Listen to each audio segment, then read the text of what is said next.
Hello, beautiful friend, and welcome back to my channel. Welcome if you're new here. Please like and subscribe. Today, we will be doing shadow work readings for those that have sun, moon, rising, any inner planets in air signs. Air signs are Gemini, Aquarius, and Libra. Please keep in mind that these are going to be general readings, so everything I say is not going to stick with you. Please take what does and shake off the rest.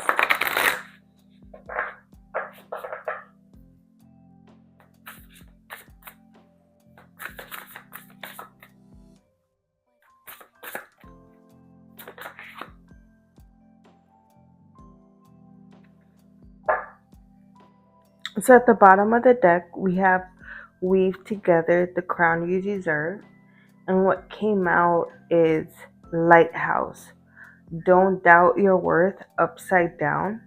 So I feel that for a lot of you, this is something that has been holding you back either for a very long time from childhood. It was probably something passed on to you, as in your parents didn't have a lot of faith or self-esteem or believe in themselves, or were able to go after their goals or able to have hobbies, so they weren't able to express their energy in a certain way, and so they taught you from that pent up energy or that place of fear that was passed down to you. And that could have been something from like generation, from like a generational thing.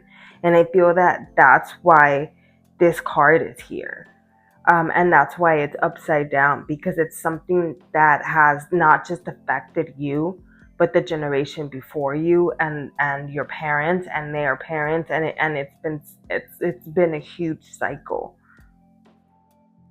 So for a lot of you, breaking that generational trauma is a huge burden on you, and it's something that weighs very heavy on you. And for some of you, it's something that's been motivating you, but it's not really bringing peace to you because you don't see changes.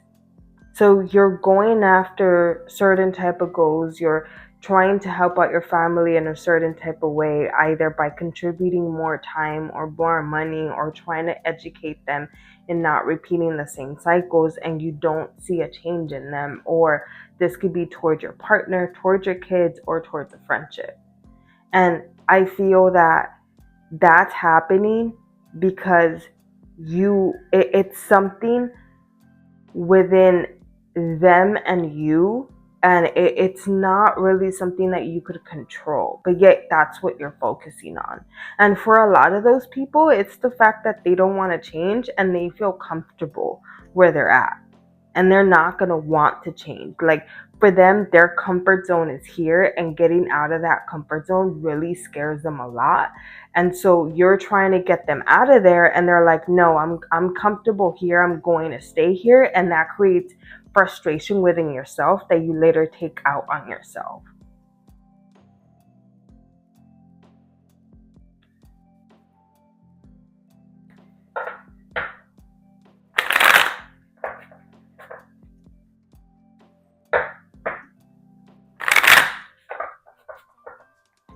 And for some of you, this could have been with like your childhood sweetheart, or with a marriage, or with a relationship with somebody that you've been with for a very long time.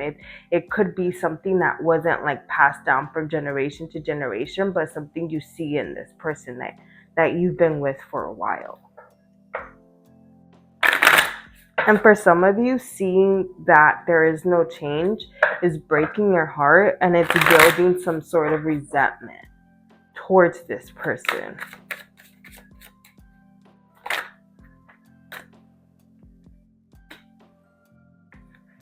Yeah, there's some sort of depression here that they're either, or some sort of mental health going on that they're either not seeking help for, or they're not wanting to admit. At the bottom of the deck, we have clinging to the past, and that has a lot to do with depression, and so does postponement, and not wanting to change that, or not wanting to seek help for it. And I feel that there's a lot of pride going on here of not wanting to admit that they've been doing something for the wrong way for a long time. And you're not wanting to walk away because you really love this person, but it's starting to turn into like resentment or hate. And this could also be towards an organization or a work or a coworker that you have. If you're single, this could come out as attracting people that are not helping you grow. And it's because you're attracting the type of people of how you talk to yourself in your head. So let's say that you talk to yourself in your head in a negative way and you're always putting yourself down. You're going to attract people that are sort of going to fit that vibration, and they're not going to talk to you in that type of way, but their actions are going to manifest that, where it's something to where they're going to keep distracting you, or it's not really somebody that's like going to help you achieve your goals or like even care about your goals or ask about them. They could be very selfish, and you could keep attracting people like this, whether it's a romantic or platonic type of relationship, because of your thoughts that keep you in this pattern within yourself. And this could even be like, let's say that you could have like a career and you could be very well driven. You could even own a business. Like this does not mean that like you're not doing well at your own job. The way that you talk to yourself is very, very negative. And if people around you knew how bad you really talk to yourself in your head, they would be surprised, because you really show support and care and compassion towards others. So they just assume that you show that to yourself, but you really don't. And that's why you pour so much love and compassion towards other people, because you're not pouring this into yourself.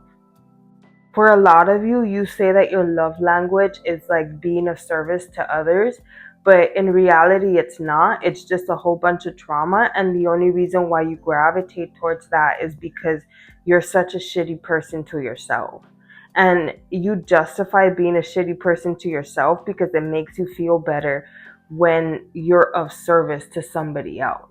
It makes you forget of how bad you treat yourself until you're there again. So it's like a distraction. It's not really your love language. It's just something that keeps you from dealing with the actual problem, which is you and how you talk to yourself.